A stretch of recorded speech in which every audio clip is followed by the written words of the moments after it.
Brennan, you may want to just remind the audience what happened and what we're, our next step.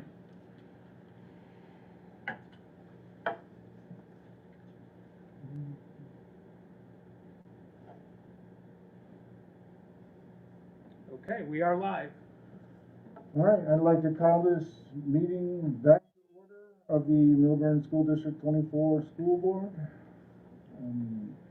We have just returned from closed meeting where we have appointed a new board member. So welcome to Jose. Well, we need to have an action item to We make need that. to have an action item to appoint him. I got you.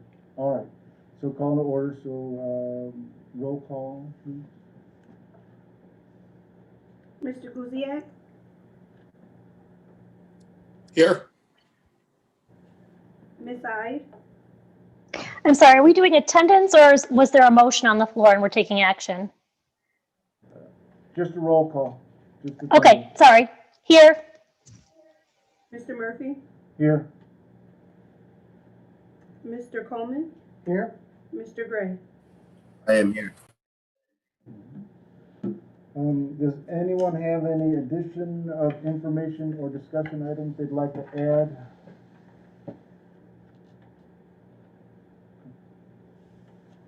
We're still in the special meetings. We got to do that. That's what we gotta do first. Yeah. Okay. So, before we get started, the first thing we have to do is appoint our new board member. So we have discussed this and voted and appointed Jose Quinones as a new board member. And right on time, he's logging in. So what we'll need is a motion to approve Jose as a new board member. Motion second and then a vote. So if I could get a motion, I'd like to make a motion to appoint Jose Quinones as a board member filling Carissa's position. Second. can we have a roll call? Ms. Ide, Yes. Mr. Murphy, Yes? Mr. Coleman, Yes. Mr. Gray, Yes. Mr. Guziak. Yes. All right, congratulations. Congratulations. So now I Now we have to need to read administer this out the oath loud. of office. Uh, So now, Jose, you get to do the oath of office. Good. Congratulations, Jose. So please repeat after me. I, Your name. Jose Please Quinones, Do solemnly swear or affirm that I will faithfully discharge the duties of the office of member of the Board of Education do solemnly swear or affirm that I will discharge the duties. Help me out here. of the office of member of Board of Education Of the office as a member of the Board of Education of Millburn School District 24 of Millburn School District 24 in accordance with the Constitution of the United States, in accordance with the Constitution of the United States, the Constitution of the State of Illinois, the Constitution of the State of Illinois, and the laws of the State of Illinois to the best of my ability. and the laws of the State of Illinois to the best of my ability.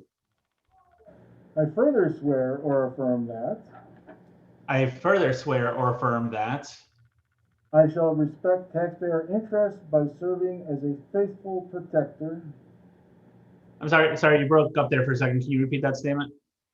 I shall respect taxpayer interests I shall respect taxpayer interest by serving as a faithful protector. Sorry, By serving as a faithful protector. Okay, by serving as a Faithful protector faithful protector of the school board district's assets. of the school board district assets. I shall encourage and respect I shall encourage and respect free expression of opinion free expression of opinion by my fellow board members by my fellow board members and others who seek a hearing before the board. and others who seek, what was that word? A hearing Adhering before the board, while respecting the privacy of students and employees. while respecting the privacy of students and employees. I shall recognize that a board member I shall recognize that a board member has no legal authority as an individual has no legal authority as an individual, and that decisions can be made only by a majority vote at a public board hearing. and the decisions can only be made by the majority of a public vote. Wait, I think I might have chopped that one up. Majority vote at a public board meeting. Majority vote at a public board meeting.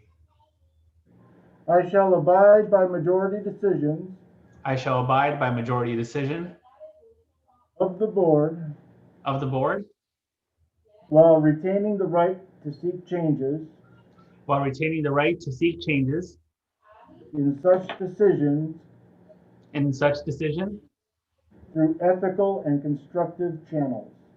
through ethical and constructive channels. As part of the Board of Education, As part of the Board of Education, I shall accept the responsibility I shall accept the responsibility for my role in the equitable and quality education for my role in the equitable and quality education of every student in the school district. of every student in the school district. I shall foster with the board I shall foster with the board extensive participation of the community, accept participation of the community, formulate goals, define outcomes, and set the course formulate goals, define outcomes, and set the goals for Milburn School District 24. set the course for School District 24. I shall assist in establishing I shall assist in establishing a structure and environment a structure and environment designed to ensure all students designed to ensure all students have the opportunity to attain have the opportunity to attain their maximum potential their maximal potential through a sound organizational framework. through a solid organizational framework. I shall strive to ensure I shall strive to ensure a continuous assessment the continuous assessment of student achievement of student achievement and all conditions affecting the education of our children, and all conditions affecting the education of our children in compliance with state law. in compliance with state law. I shall serve as education's key I shall serve as education's key advocate on behalf of students advocate on behalf of students and our community school and our community school to advance the vision for Milburn School District 24. advance the visions of Milburn School District 24. And I shall strive to work together And I shall strive to work together with the district superintendent with the district superintendent to lead the school district to lead the school district toward fulfilling the vision of the board for fulfilling the vision of the board has created, as created, fostering excellence for every student fostering excellence for every student in the areas of academic skills, in the area of academic skills, knowledge, citizenship, and personal development. knowledge, citizenship, and personal development. Congratulations. Thank you. That was a lot. All right, and so ends our special meeting of the Board of Education. Now we can begin our regular meeting of the Board of Education. I'd like to make a motion to exit the special meeting. Second? All in favor? Aye. Aye. Aye.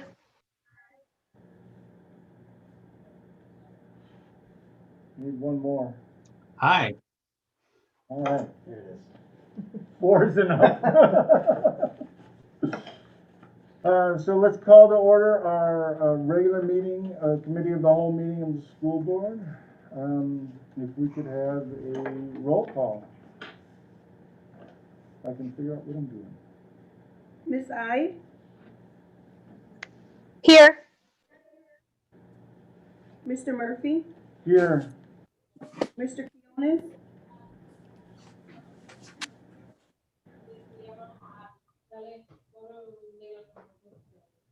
Mr. Quinones, Oh, yes. Present, here. Mr. Coleman, Here? Mr. Gray, Yes. Mr. Guziak, Here. excellent. Now, does anybody have an addition to information or discussion items? The only thing I think we should add is we need to go into closed session probably this evening to discuss another board appointment Okay. for Miss Ori. Sounds good. We will discuss how we will appoint our next vacancy on the board and possibly go into closed session on that. Any other additions?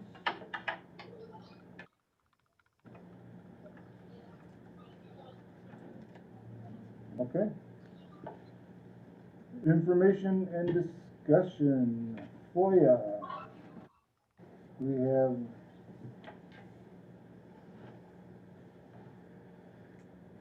We've had 2 FOIAs, as you can see on the agenda, and I'm going to pull up the agenda in just a second here. So that the public can see the agenda as well, but there's 2 FOIAs we have to list on our agenda anytime we get a FOIA. Now, that has to be part of our board agenda, so it's just informational items. Part of the transparency process. And the responses have been submitted for both of them.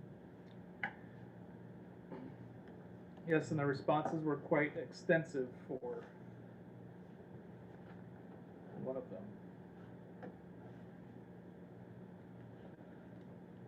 Do we want to know how much time you spent on this? Nope.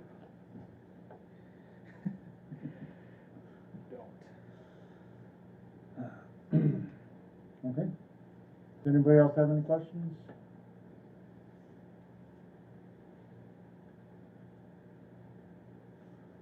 Well, moving on. E-rate, C2 funding. Dr. Johns.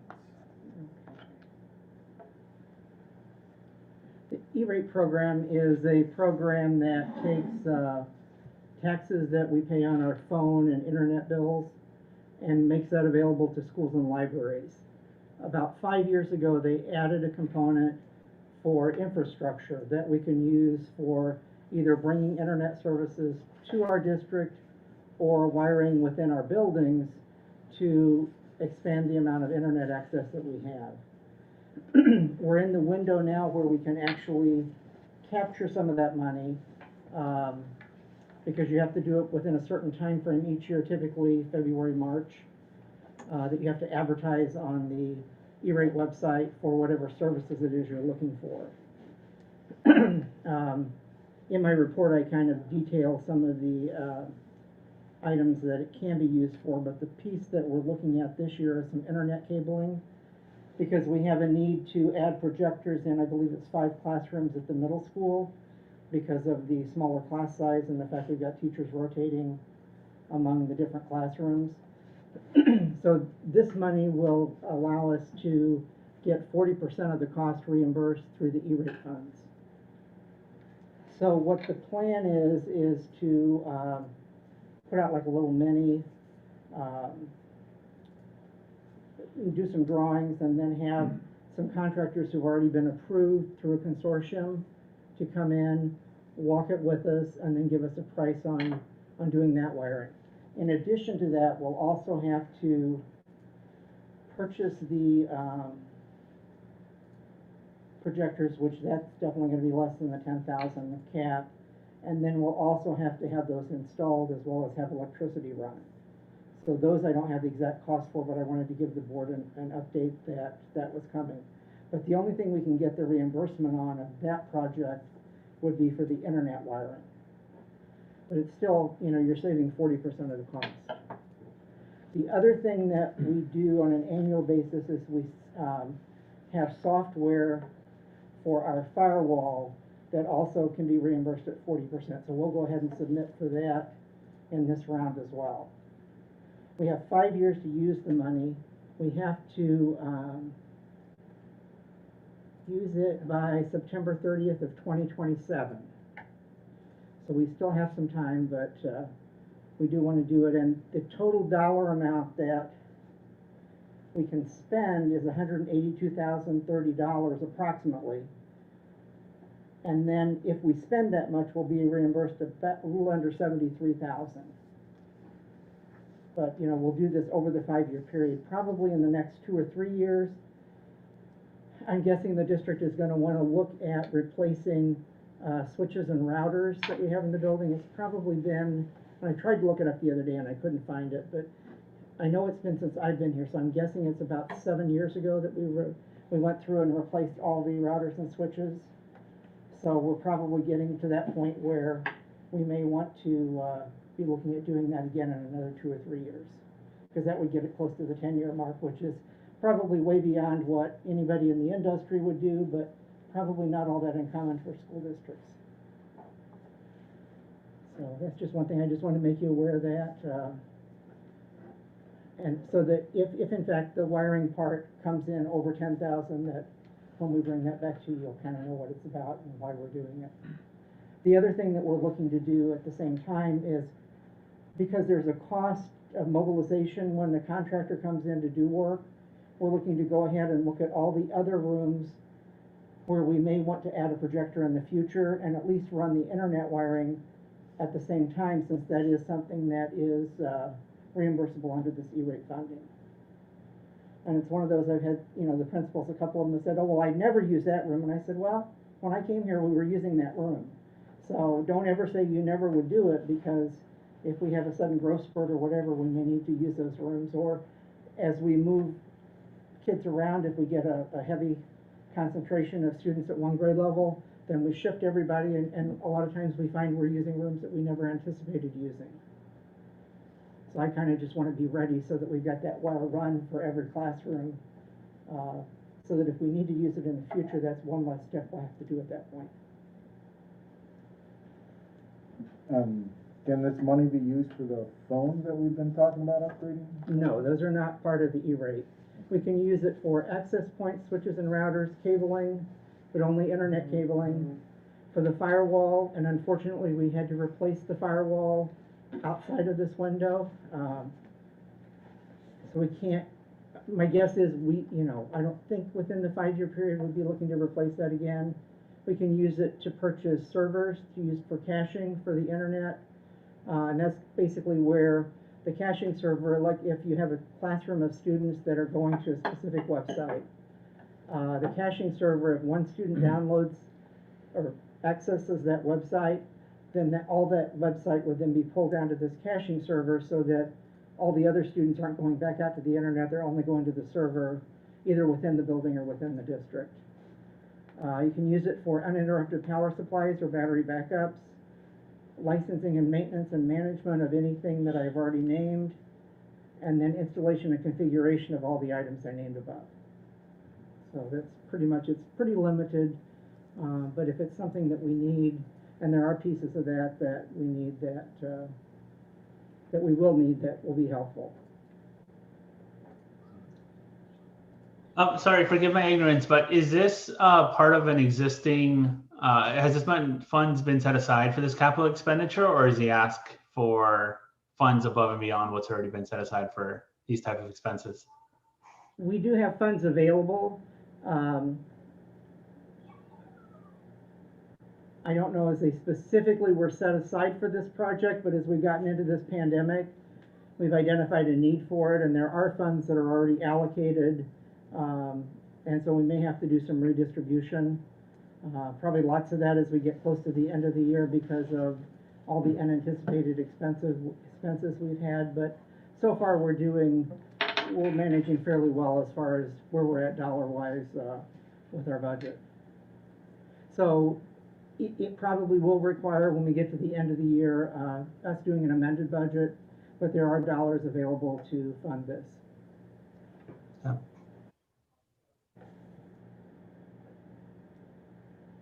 Any other questions? Yeah, I would just ask that when we have a list of the cabling contractors, if you let me know who those are. I used to work for one, albeit 20 years ago, but still have some friends there. And Okay. so I'd like to excuse myself from voting on Okay. that. Yeah, I can send you that. I can send you that Yeah, list. they're local, so they're all on the I think list. there's 4 or 5 that I got that have been approved by one of the consortiums that are in our Okay. general area, so Okay, within like 50 miles, so.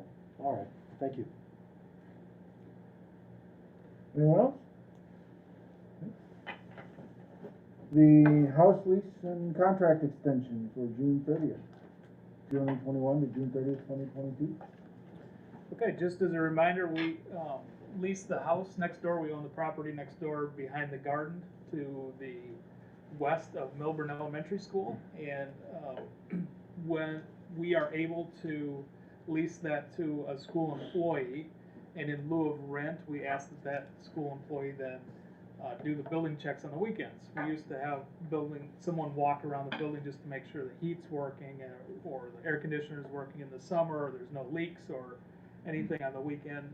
And to set the alarms, we turn the alarms off in the morning at 8 o'clock-ish and turn them back on in the evening on weekends so that teachers can come and work in their rooms and then not trigger the alarm. So we used to pay overtime, custodial overtime for that. So in lieu of paying for that, then we've offered this house for lease to an employee, and they do the building checks. So it's a good deal for the employee, and it's a good deal for the district. So every so many years, we have it set up where we open it up for a lottery to see whoever's interested in that can put their name in the hat, and then we draw their name out. And we can renew it up to, I believe, 5 years, Steve, now, or is it 4? It's 5 years. 5 years. So we are able to renew that again for next year, and the current tenant is willing to stay again for another year, so we will redo that. I think the original guidelines spoke about either 2 or 3 renewals, but because of the pandemic, that's something the board discussed. February? No, wait, I don't know. It's been a few months ago. November, maybe? Maybe November, yeah. Mid-November. And because we can go up to 5 years with the contract, 2018 is when it was initially, this last contract was made. Yep, so we're in the clear for that. Tenant wants to do that. So good. Jason, is there a significant amount of interest outside of the current tenant? We wouldn't know unless we open that up to all the people in the district. It takes somebody in the right stage of life and circumstance to do that, so I don't know what that would be, possibly. I'm guessing there would be interest in it from other people. I think the last time, if I remember correctly, the last lottery we did, we had 3 people whose names were in the hat we drew from. Could be, I don't recall.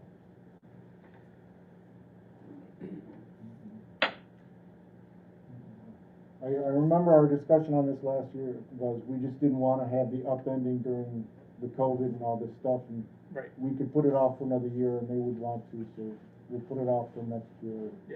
And then next year we can do the lottery if we choose to, for the following. And we would do it at this time of the year because they need to have advance notice of moving in or moving out. And we need to know that too, so. What's the structure of the lease? So, is it like market value minus some percentage for that extra work that they're doing with the schools, that you mentioned about, doing the checks on the weekends? Or how's that structured? They get, zero rent. We do have to value it because they have to pay taxes on the value of it. So we do value it, and it comes out close to what we were paying in overtime. Okay. And when was the last time that we did that kind of that market comparison to see that the amount that we are that we would have paid is equal to the amount that we would get in a lease in the open market? Well, I don't think we've ever really done that. We look at the value of the property and come up with, the county comes up with the leasehold value that they use. Same thing they do like for the forest preserve, when somebody who lives in one of the forest preserve homes. In our case, if we did it where we put it out on the open market, then that property would become taxable and we would owe the full taxes on that property each year, which I'm guessing are somewhere in the range of 10 to 12,000. Higher than that, Jason's telling me. So realistically, it really doesn't make sense, because then that makes it a taxable property. Currently, it's tax exempt to the school district, and the person who's renting the home from us, or who's in this lease with us, pays the leasehold value of that property in taxes, but nothing is taxable to the school district. Okay.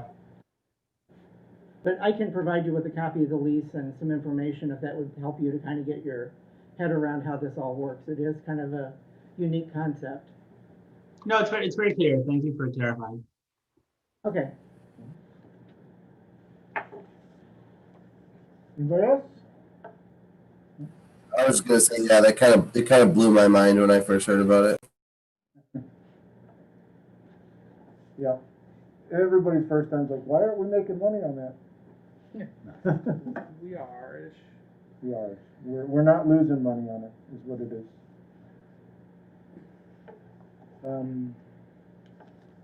Updates on the return to learn. Okay, so, I hope everybody's received the communications and read the communications from the principals of both buildings. The plan is to start transitioning students back into the building a week from tomorrow, so on the 19th of January. We are excited, of course, to see kids back. We're also nervous about the possibility of staff and kids contracting coronavirus. So we're excited and nervous at the same time. We still have significant community spread. The numbers are still up, higher than we would like them to be. However, we, based on our experience at school and based on what we know about the virus and how to mitigate that effect, we are layering in all of our mitigating effects, and the transmission at schools is shown to be very, very, very low across the nation when certain mitigations are put into place. Our personal experience, our experience with other schools in Lake County who are doing the same thing. And so I feel that balance and that comfort level is pretty solid. And so that's why we're bringing kids back slowly next week. Now, what could hinder that progress would be if we have an outbreak in school, of course. The only way I could see that happening is if we're not following the mitigation measures. If people aren't wearing a mask or aren't staying 6 feet apart, then that's a possible occurrence, but not if we are following what we are saying we're doing and following the plan. The chance of that is extremely low. Some people have asked why, what's the difference between what was going on in October, early November, and now, when the numbers are higher now than they were in October. Part of it is the directionality. At end of October, early November, the numbers were just starting to go on the upside. We didn't know where they were going to top out. And it was a steep incline. Keep in mind that the numbers that we see are 2 weeks or so in the rears. So those are lagging indicators of what's going on in the community. And we saw, and we're told by the Lake County Health Department, we're on the way up. It's a tough time. We had some, also at the same time, getting into some staffing concerns and challenges, and we didn't know what was going to happen. Also at that time, the recommendation by the Lake County Health Department was for remote learning. They had on their website, this is our recommendation, these are the numbers, this is remote learning. They have since changed their website and changed their publicly facing philosophy and language on the website to now say they're not going to make a recommendation. They're just saying that be careful, it is at a higher risk level than when the numbers are lower. So it's at the highest risk level that aligns with what's on the CDC website. And so we want to be extremely careful with our mitigation process, and we want to make sure that we do everything that we can to keep us safe, like wearing masks. The best thing we can do to mitigate this is wear a mask, stay 6 feet apart, and wash our hands. We know that, it's researched, it's proven, it's shown. That's the best thing you can do. Then we layer on some other things. We layer on ventilation in the rooms, where you can open the door, you can open the windows crack. We actually have systems, univents in our district, where we exchange air by code 6 times, the whole room 6 times an hour. Minimum of 6. Minimum of 6, which is way beyond what's recommended for a healthy environment. So that's good positive, and that's why I think part of the reason why you're not seeing as much spread in schools. Schools have to be well ventilated with outside air. In addition to that, we're trying to eliminate as much as possible the mixing of kids between class. So for example, at the middle school, the kids go into a classroom and they stay in that classroom. They don't move from class to class like they typically do. Teachers move from class to class. So there's less intermixing of different potential family groups at school. Very separate and safe. At the elementary building, they don't intermingle at all. The teacher and the kids are in the classroom. And aside from some special education students that have to be pulled out of a class, there's no kids being pulled out or going to any other classes. So that's another added layer of safety, and we're even trying to tighten that up as much as we can when possible, so we don't have kids mixing. Buses, we're recommending that we crack the window on the buses just to keep the air moving. We've got the kids separated. Many of our parents, thankfully, thank you parents, you're dropping your kids off every day. That's keeping them safe and less intermixing. We have a lot of advantages at Millburn that we're able to do. So we're also starting a self-certification process. We did in the fall, we had a passive self-certification, which means on the door, and we put out, if you have these symptoms, COVID systems, do not enter the building. That's a passive notification system, self-certification. We're doing an active self-certification now, where we're going to require parents every morning, so at least they're thinking, hey, my child, they have to sign off that their child has none of the following symptoms, and then we list them out. So everybody, staff has to do that too. So we're increasing that a little bit and really trying to be as tight as possible and as safe as possible, acknowledging that there is still risk. There is going to be risk, but can we reduce that risk to a very, very low number so that spread does not occur at school? That's our goal. So this is the philosophy that we were told in August and September from some members of the Lake County Health Department. So this was what I was going off of the whole year, and they said you don't have to close unless you have a staffing issue or an outbreak in your school. That would be what's closing, no matter what the community spread is. As long as it's not spreading in a problem at your school, you should be okay. But again, then they changed their philosophy and what was posted on the website, and that's okay. I understand that, but that made it a little bit more difficult for us to then stay open when the numbers were spiking. We didn't know where it was gonna top out. There was a lot of community spread in our community, and we did have some staffing challenges, all at this same time. And we're headed into the holidays and didn't know how that was gonna impact, all of the numbers and spread and everything, so. It's a lot. That's all to say, we're gonna come back Monday, or Tuesday, next Tuesday, the 19th, and we hope to stay open the rest of the year with children in the building. What we're gonna do is phase, if you're a middle school student, you may not have seen the elementary plan, but start with kindergarten, first grade next week, and then the next week bring in second and third, the next week fourth and fifth. If we have to back those next groups off, we will, but we're hoping that we don't have to. Middle school is gonna stay with their model of sixth grade group, 1 week, seventh grade, then sixth grade goes home, seventh grade comes in, seventh grade goes home, then eighth grade comes in, and so on for at least one cycle. So we only have one grade level in at one time.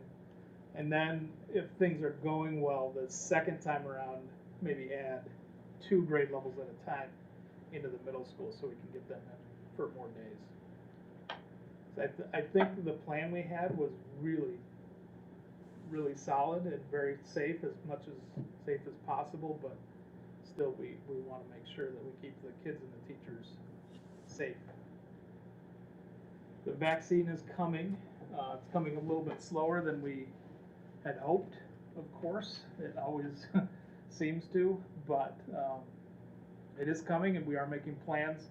We will likely be in a pod, the way it looks, with all the schools in this area for teachers. So all, not just teachers, but school personnel will go to one site. It will likely be Round Lake High School will be the site for the northern Lake County area, and get vaccinated. We'll have set up schedule time. We don't know how it all works yet, or is going to work.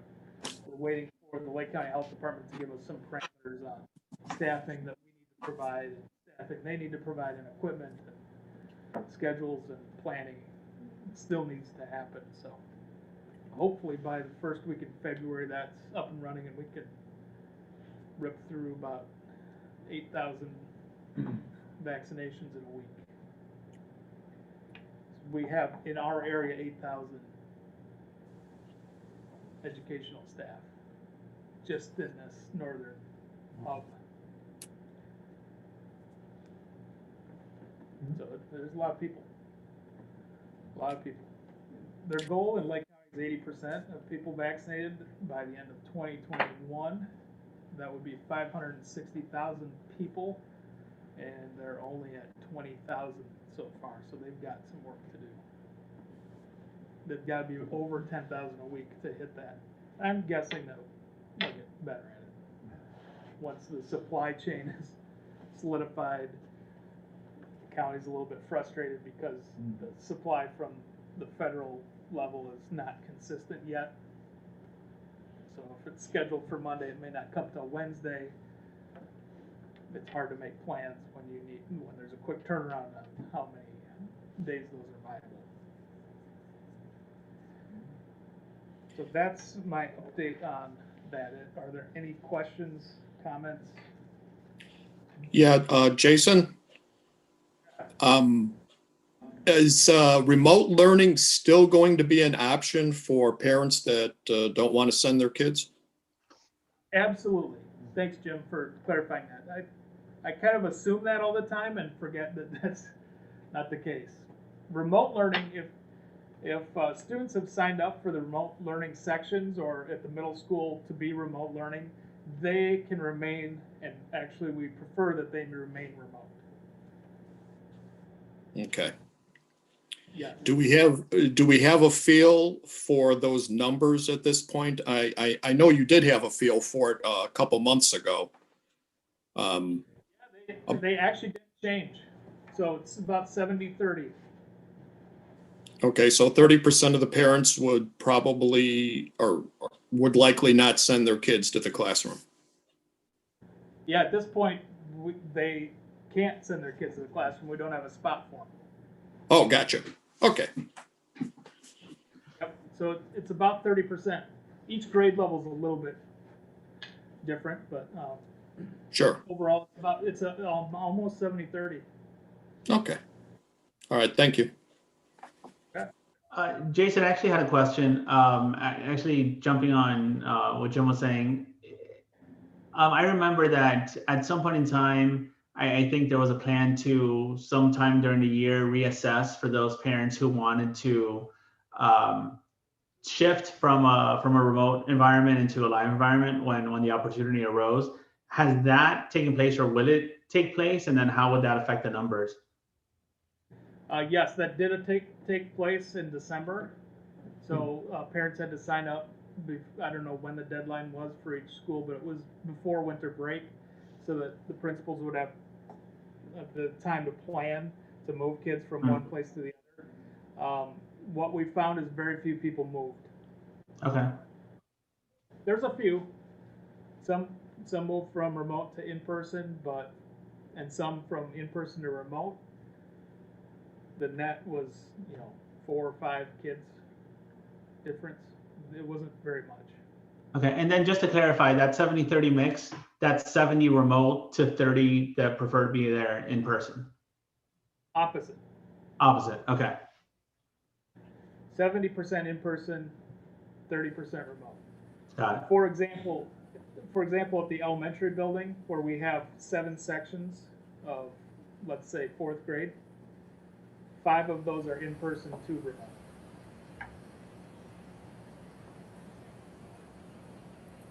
Okay.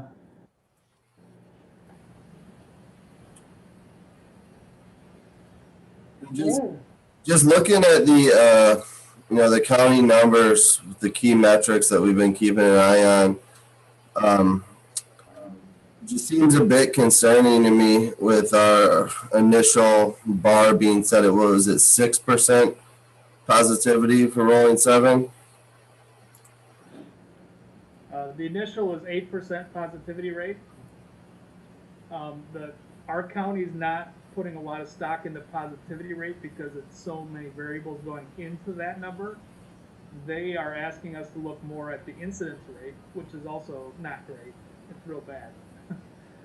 But the incidence rate is headed in a positive direction. For example, right before the 25th of December, so right on Christmas, it was down in the low 20s, the incidence rate, and their target is 14 or below, is where we're at last fall for most of the fall. So we were headed down, and we had been in the 80s and 90s at one point. So it was real high, and had come back down to the 20s, and then Christmas hit, where families likely got together, and it started to creep back up, and then it started to go back down. The same thing happened at Thanksgiving, where the numbers went down and then went back up after Thanksgiving, and now after winter break they went down, and now they're coming back up, and now they're looking like they're on the way back down. So that the directionality is important in that, because again, it's a lagging indicator. It's what happened. The transmissions happen likely 2 weeks prior to whatever the number says. Right, and I've been keeping an eye on the other metric too, the incident. So I guess my overall question is, what are the main benefits that we're going to see from not waiting out another couple weeks, another month, seeing what additional vaccines in our county looks like, what really riding out the holiday spike, if there was one, and seeing kind of what that looks like. And in addition to, potentially having every teacher that wanted to get vaccinated the opportunity to, have that initial vaccination and the booster. Like what do we stand to gain by going right now with the original plan? That's a good question. Let me just go through the vaccine timeline for you. So if we are able to, let's say, get vaccinated with the first shot in the first week in February, which was best case scenario, That means that the second shot, the booster shot, would be 4 weeks, 3 or 4 weeks after that. So you're in the last week of February, and then there's 2 to 3 weeks after that is where you gain your full immunity. So we're talking about mid-March before staff members, in best case scenario, are fully immune. That's about right when we go into spring break. So in reality, we're probably talking about after spring break before our whole staff is fully immunized, realistically. So really, we're talking 2 months. If we're waiting for immunizations, we're going to lose 1 more quarter of school, of in-person learning.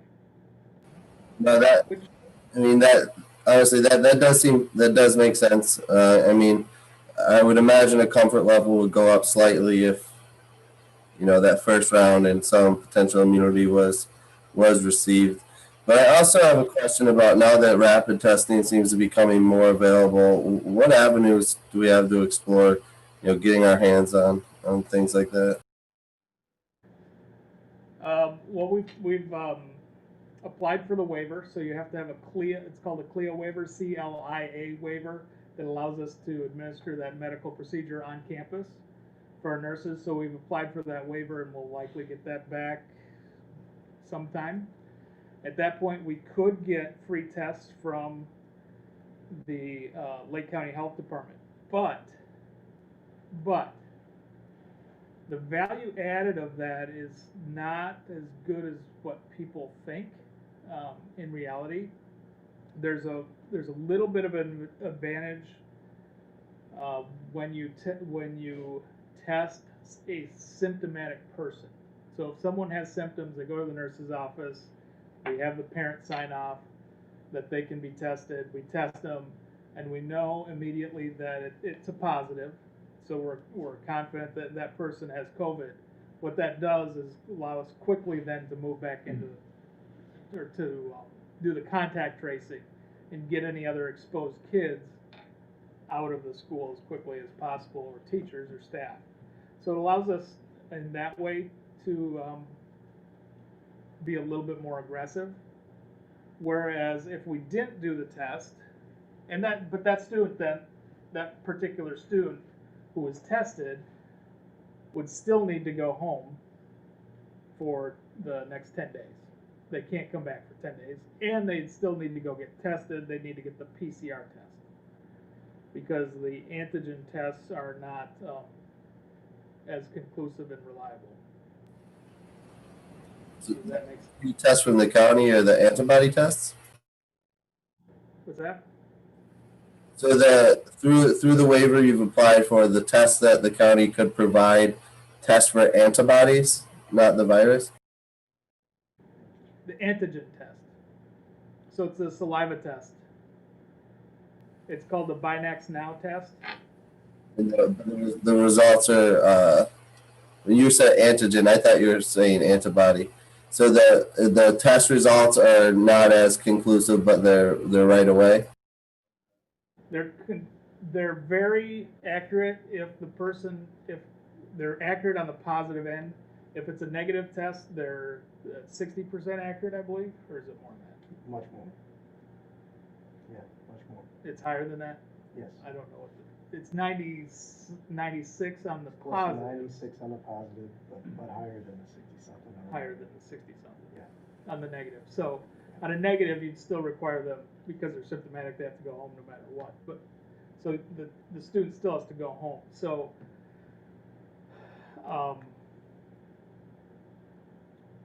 short answer to that is, until we see how it's working in other districts a little bit better to see the true value added of that, it's a lot of effort for us to go through with a very little return on investment at this point. It would help, but it would help just a little bit, and it's a lot of work and time. But although you've applied, it's not something you're actively pursuing. we applied because I wanted, if it becomes something that's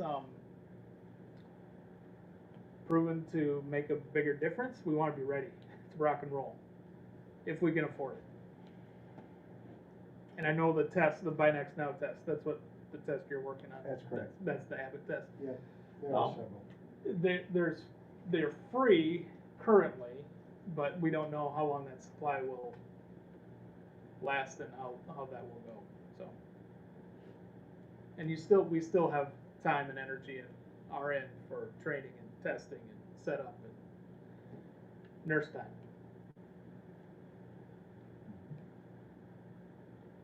So our procedures, it doesn't really impact how our procedures significantly, other than we would have quicker knowledge if it was a positive test to know that it was, to have a confirmation that it was COVID.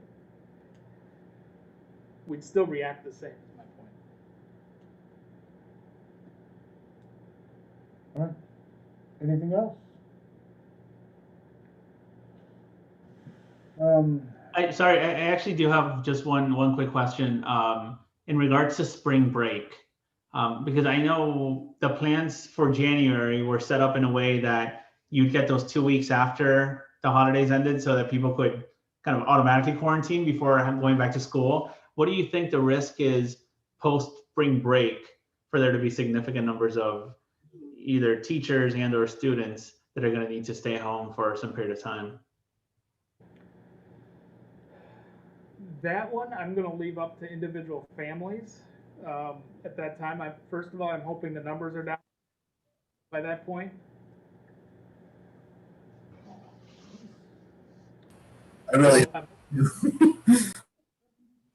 hoping the numbers are down, and then I'm also, at that point, if our staff is immunized, then I'm more comfortable with our staff being able to continue on. Then it's up to parents of what risk they want to take with their kids. It's a good point.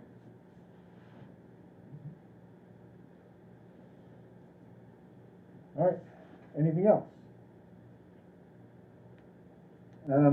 So we will also be appointing another person for another open seat. We'll have to decide how to do that.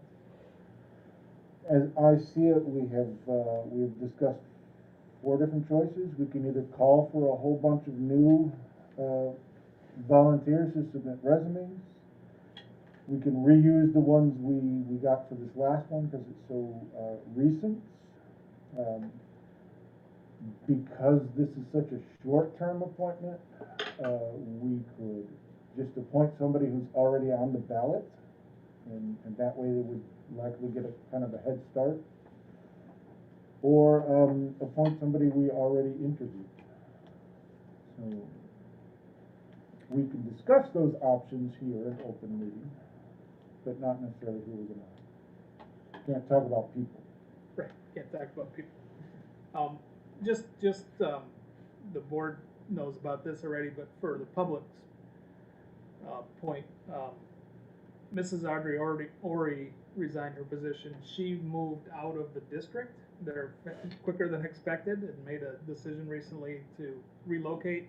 And once someone moves out of the district, they're no longer eligible to serve on the board. So she submitted her resignation last week. So that's why there's another position open, just so everybody understands that. And we wish her family the best of luck, and sorry to see them go, but that's what created this opening.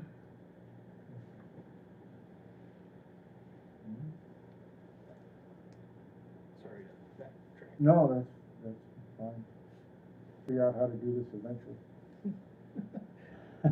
No worries. Does anybody have an opinion one way or the other on which method we want to use to choose, or do you want to just push it off for closed decision?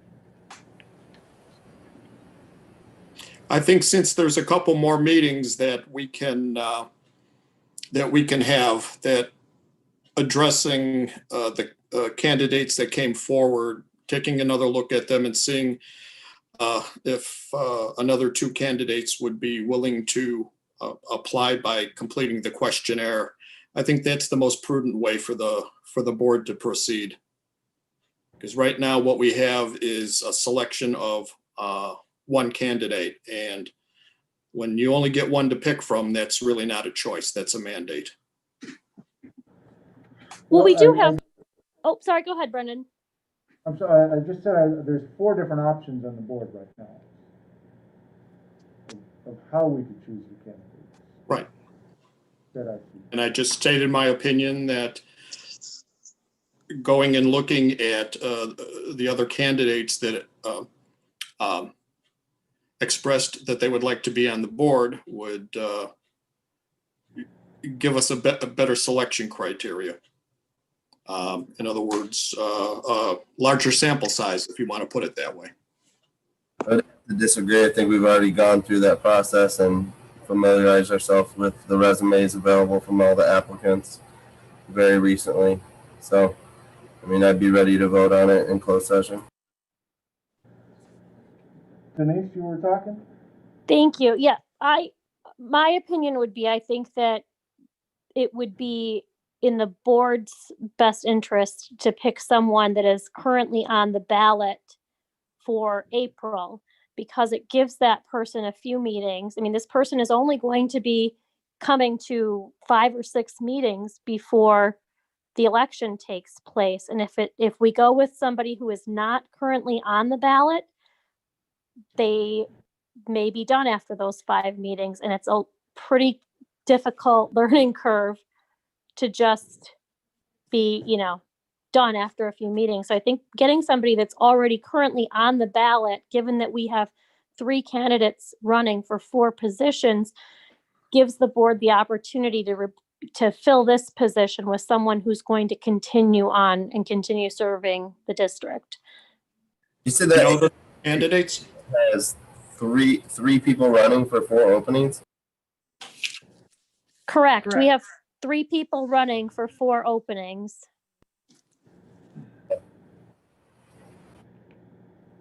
Do we know the 3 people that are candidates that are running? Yes. Yeah, that's public. There's me, and there's 2 others that had already put in resumes before for this last opening. Who are they? Peter Pederini and John Lorenzen. Lorenzo.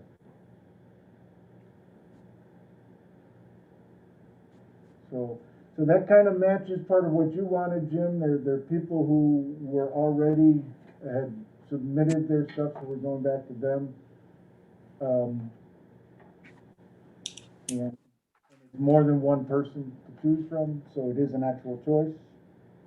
And Denise has a great point that it's a very short time, and if they're not on the ballot already, chances, they may not be here. But the people who are on the ballot are pretty well guaranteed, though not completely guaranteed, to win. They're very likely to. Correct. That's absolutely correct. And I wasn't aware of the ratio that we were looking at on the ballot. So yeah, that makes sense.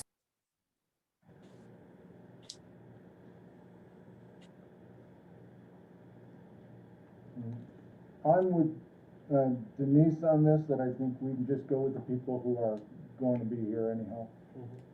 Okay. So we could talk about which one of those people afterwards, unless there's a real big objection to doing it that way. Okay. Moving on, future agenda items. 2020 audit is coming up, fiscal year 20 audit is coming up. Press policy updates, we will continue looking at those and updating. Revised policy 460, purchases and contracts. We want to look at some changes to that. Review board agreements, and we need to do a board self-governance, goals and draft for 2021. Any other future agenda items anyone thinks we should add?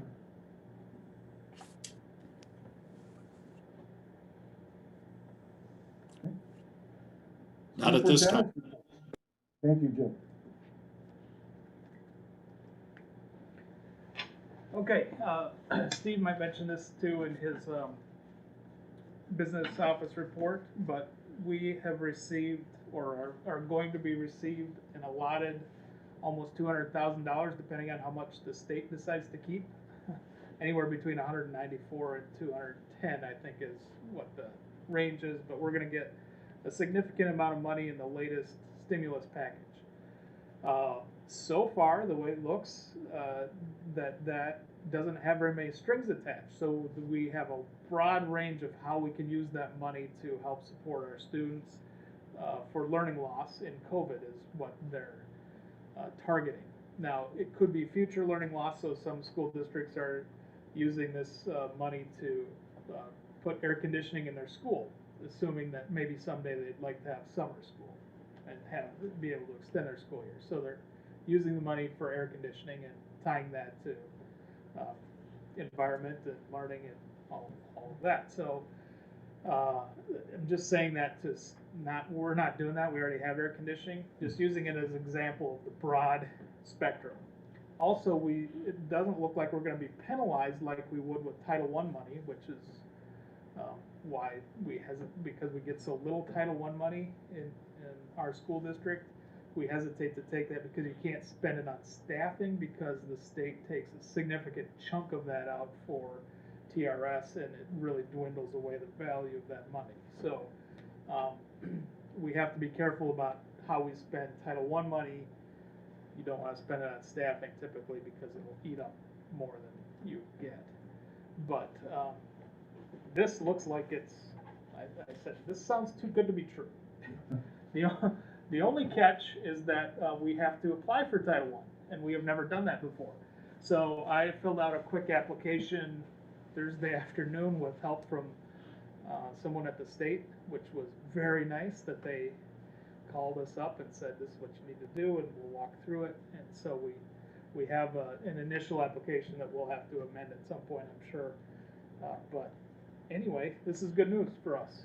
It's not massive amounts of money. I'm estimating when Steve gets done accounting for this school year, I'm guessing that the COVID impact could be in the 400,000 to 500,000 range when you add up extra staffing and certain things. Now, that can be offset by some of the savings we've had too.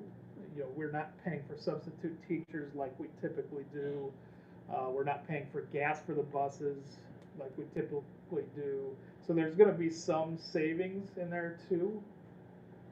But overall, we're spending more than $200,000 because of COVID on extra expenses, from everything from masks to spraying equipment to cleaning to everything. Lower class sizes, we spent a little extra money on teachers this year to be able to lower class size, etc. So that's good news, and that helps. You know, 200,000 is definitely a significant money for our district, and that does help. So happy about that, and we'll keep everybody posted on what our plans are. And you can spend it over 2 years, so we don't have to spend it all this year. You can break it up over at least 2 years, almost 3. Could get 3 budgetary years on the spending, so if we stretch it out. And for those, so we don't end up going over the cliff at the end of that period, we want to look at like one-time kind of expenses rather than ongoing expenses. Because otherwise, if you get an ongoing expense, then all of a sudden, if you have to cut that off, then you're laying off staff and doing all those kind of things that are not positive. It's painful, so we have to be careful and judicious. And again, it's not crazy. No, we're not going to have enough that we're going to have to do that. I think the things we've been looking at are things that make a lot of sense. One on future agenda items, that one thing that I forgot to put on was closed session minute review. So this will be new to you, Jose, where we have to review every 6 months by school code the past closed session minutes. So all board members will get a packet of closed session minutes. It's highly confidential, that's why they're closed. We review them to see if we can open any of those minutes. Typically, the minutes of the last 6 months, would be open unless they mention people specifically for staff members for disciplinary reasons or students for disciplinary reasons or those kinds of things. Those have to remain closed indefinitely to protect their privacy. Also, for closed session, we go into closed session to negotiate contracts. And then once those contracts are done being negotiated, then that information can be shared publicly because you already have the final contract. So we need to do that, and I just remembered that today. So Veronica will get a packet, we'll get those to your house, and then you review them, you bring the packets back to us, you have to return it so that we get that information back. It's confidential, no one else sees it. We have to be very careful about that. One thing we are talking about is summer school and that possibility. I know it seems like a long way off, but that comes up pretty quick. So if we have and that may be some way to use that $200,000 too over the next couple of years, is for some summer school.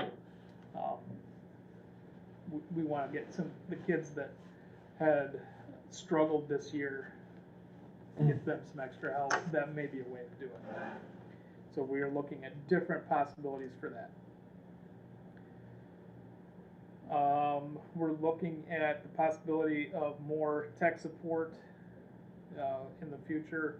We have, Joanne Rothundi has graciously been working with our district to help us train and get things continued going through with our new tech people on our student information system and state reports and all of that important stuff. And we're leaning on her a lot, and we might need to add a couple of hours to her in the near future. So be looking for that.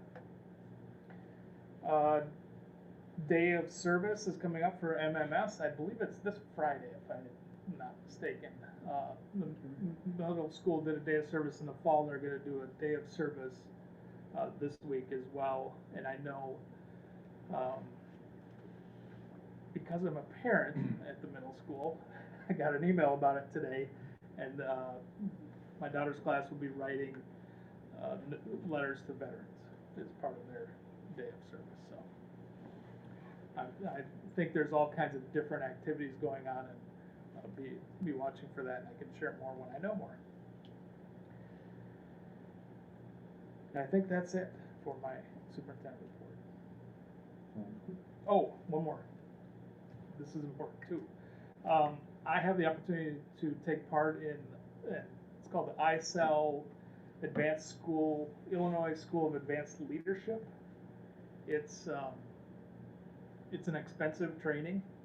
I have to go to Springfield 8 different times and stay. It's 2 nights, and we stay there and we work in a cohort group of superintendents on goal setting for your district and different you get a project for your district that we're working on, and then I think what happens, I don't know because I haven't done the training, but your colleagues will help you think through how do you move that initiative forward and make it successful in your district. So it's very good training. I've heard a lot of good things about it, seen the results of it from neighboring school districts whose superintendents have gone through it. I talked to my wife about it, and she's okay with those dates, somewhat okay with those dates. But what's required is the board making a commitment to pay for the training, and it's expensive. It's $5,500 for the books, materials, and course, and then because I'm driving to Springfield, it's $100 to $125 a night and mileage. So the total is around $9,500. Tried to round up, and so it's a significant. It'll be over the course of 2 years. So I believe we have enough in Title II monies that we can use for grants. We've had a hard time spending that money the last couple of years because of COVID. And that's only you can only use Title II money for staff development, so. We've used that in the past to offset costs for different things, and now might be a good time to use that, but I haven't talked to Steve about how to do that, so. I just wanted to give the board a heads up, I'll be asking you next month. And all I need is a letter from the president of the board saying that they support me doing it. I think it's worth it at this time in my career, mid-career, to do a boost. And it's very valuable, from my understanding, but We got you for another 4.5 years, so it might be useful for us. it might be a good time, yeah. You're stuck. All right, thank you, Dr. Lynn. Welcome. Dr. Johns, what have you got for us? And I'll try to go fairly quick. A lot of it I emailed to you guys yesterday, and it's now also attached to the agenda. Just to kind of let you know that we're still dealing with lots of unemployment claims. As of the end of December, we had 102, and I think I've gotten 2 or 3 more since then. I just processed I just contacted the 25th employee who has had a fraudulent claim filed against their name, and trying to work with them to make sure they do everything they need to do to protect their identity. One of the things that in schools as well as businesses and throughout the area, there's a large percentage of unemployment fraud. But of the 25 that we've had so far, probably at least 20 of those have been teachers. The remainder have been either coaches or classified staff. But just to give you an idea, the number of unemployment claims that have come through my office, 102 last year compared to 3 the year before. So each one of them requires me to do a response and give all sorts of information. So then the third-party company we use can respond to the claim. And then with the federal and state pandemic unemployment benefit that mainly for this past summer, we did have a majority of our classified staff were eligible, even though they ordinarily wouldn't be eligible for unemployment in the summer. So that's also a large percentage of those numbers. But I guess it's just amazes me that I'm getting anywhere from 2 to 5 at a time of fraudulent claims at this point. And it kind of started in October, but it really ramped up as we got closer to winter break, when I'm assuming that some of the people doing the fraudulent claims anticipated that people would be too busy to respond to them. But it's very sad that people are taking advantage of this, but it is what it is. Jason already talked about the COVID relief bill. We do have tomorrow 10 air purifiers that I believe are medical grade coming into the district to deal with some of our special ed classrooms in some of those areas where we do have concerns with children who are not able to keep their masks on. This will provide, Jason mentioned earlier that the Univents are providing a minimum of 6 air exchanges an hour in our classrooms. The air purifiers do the equivalent of almost 2 additional air exchanges per hour beyond what the Univents do. Audit, hopefully we'll have something soon. I got the GASB 7475 actuarial valuation, the final version on December 30th. I think I sent it back like 3 times before they got all the numbers correct in it. And so that's one of those things that is ready, and that has to be done so that it can be included as a part of our audit. So the audit is actually now, the auditor that we had, her supervisors are reviewing the audit. And once they give their approval, then it'll be ready. I know I'm expecting to see the AFR shortly. She was going to PDF that for me so I can start going through that, because that's another area where sometimes we have errors with some of the coding that we use, some of the accounts that we use. When they translate them into the AFR, sometimes they put them in the wrong areas. I know we had one year that it showed up that we had a preschool regular education program, and that was because the state had changed the number and I didn't realize it. So I want to go through and make sure that nothing is going to be in there that's going to be incorrect. But we're getting really close. I'm expecting that hopefully by the February or the February meeting, we'll have that back to present. And hopefully I'll have it even sooner than that, because our information that we have to provide for the bonds on the, I think it's called the Emma site, has to be done, I think, by January 25th. So I'll push the auditors to continue to work on getting that to us. I think I mentioned to you earlier this year, there was a concern about the fire department connection at the middle school. And in my report, I've kind of got a picture of that. There's supposed to be a 38-inch clearance on each side of that fire department connection. And as you can see on the one side from the photo, it's right up against a brick wall. So the concern is, if we lose water pressure in the building, then the fire department can connect to that connection, and it will run the sprinkler system in the building.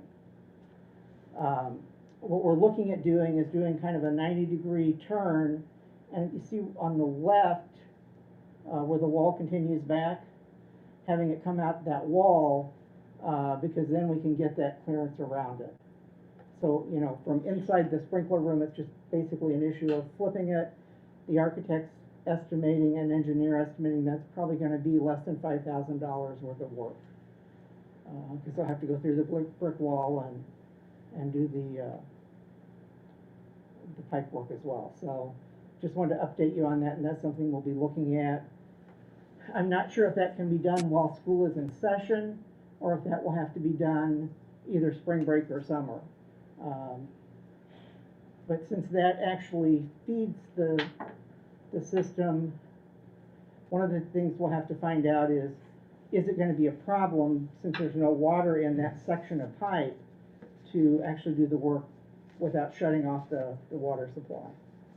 So I don't really know the answer to that. The sprinkler companies are going to have to, I'll need to reach out to somebody to find out what we can do there. But that is something that will need to be addressed. It's kind of interesting that last summer was the first we found out about it, since this building was built 15 years 15 years ago. So, Excuse me, Dr. John. yes. When they relocate, as you're proposing, that connection, what is that wall there? Is that a walkway? Is that a doorway? The wall on the right is a enclosure around the garbage cans. Okay. I meant on the other wall. If they come out, there you go. What is that? Is that a doorway? I believe that's where the roll-up door is to the receiving area. And it won't come out enough that it will be a problem as far as getting into there. Okay, that was my question, whether there could potentially be a clearance issue, because I mean, I can't see that. I don't know if it's a regular doorway or, okay. I'll take another look at that, though, because when I looked at the photo over the weekend, all of a sudden I couldn't quite picture what it looked like there. I know when I was there, it looked like it would be fine. There would be no issue. The architect didn't see an issue. The custodian didn't see an issue.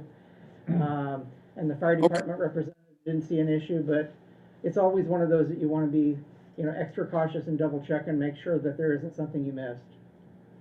Nobody saw an issue with the wall, so. Correct.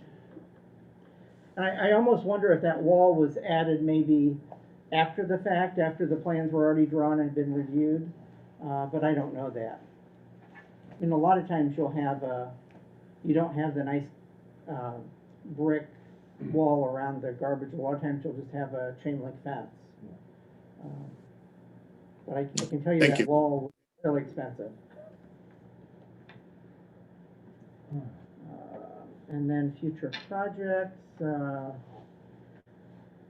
We do have some issues that probably in the next 3 to 5 years we're going to have to address with tuck pointing, especially at the middle school. That we've already noticed that. Gabriel was replacing some roof shingles on the garage that had come off, and looked up by the gymnasium at the middle school and noticed there was quite a bit of grout missing between some of the bricks. At this point, there's nothing. There doesn't appear to be water that's getting in there causing a problem, but it is something that we don't wanna let it go more than, 2, 3, 4 years. Probably also something we need to look at both buildings. The other thing that at about 15 years or so starts to happen too is there are control joints that go vertically down the building in between each section of bricks. And those basically have a Caulk. It's like an a caulk in it. And after 10, 12 years or so, some of that starts to pull back, and then you could possibly have water that would get in there as well. The stuff that's down low, the kids, when they're out at recess, like to pick at it, so we've already had to regrout or re-caulk some of it that's over more in the playground area. But it is something we'll have to look at around both buildings. But if we were to do everything there, the architect's guessing that's probably $50,000 or $60,000 worth of work, which then would require us to bid, et cetera. It may be something that we may want to find a bricklayer or somebody to come and do some of that work and do maybe $8,000 or $10,000 worth of work each year.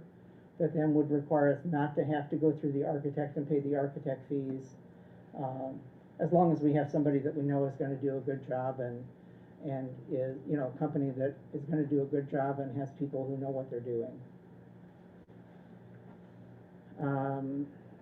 We also have some issues at the middle school, and I don't think we have any here right now, but we could still have.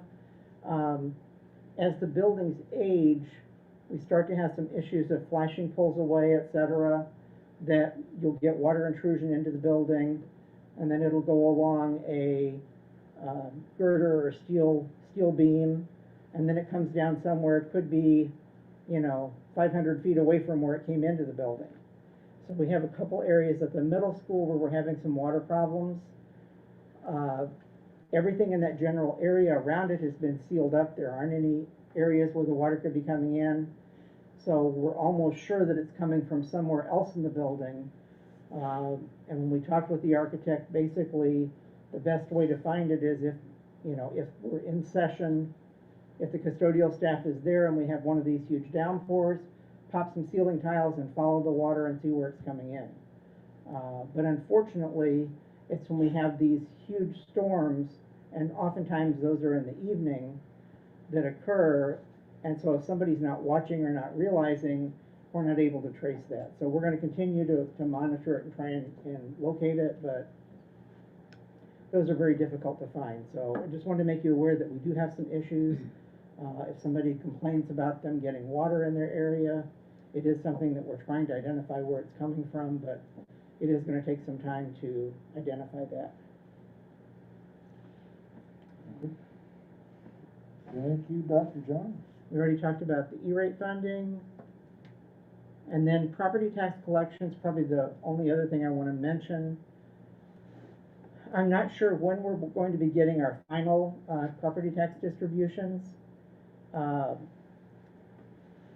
Because typically the last collection has been in September. This year it was November. So typically by around the 18th or 20th of January, we get our final distribution for the year from the prior fiscal year, or from the prior calendar year. I don't know if maybe we're looking at not getting that final distribution until maybe February or so, but right now we're about $420,000 in receipts less than what our levy is. Last year we were about $170,000 short when we had collection. It was 98.85% last year.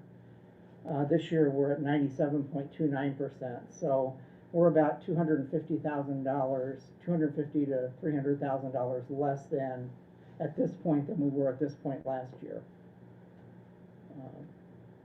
And actually, no, I shouldn't say that, because the 18 pay 19, I don't have all the distributions on there yet, because as I did them up to that date. So there will be some additional that I'll add on to the 18 pay 19, but so far we haven't received any additional from the 2020 levy, the 2019 levy that was payable in 2020 after December 4th. That was the last distribution we received. So that is something that we'll watch. I do know the county is considering continuing that 4-payment model that they used this year. And I know that Carissa has actually asked me to, once we have our final numbers in, to kind of share some of that with her so that she has an idea as she's working on the county council as far as what that impact that's had on school districts. So hopefully we'll get that money. It's just at this point we don't have it yet. But we are very fortunate here that we typically get somewhere between 98% and just under 100% as far as collection. So we're on our way, but I'm just hoping that we're going to have a couple more distributions to help get closer to at least where we were last year.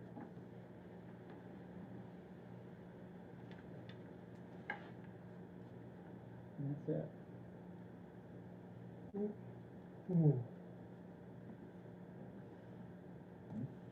Does anybody have any more questions for Dr. John? Do we have any board reports?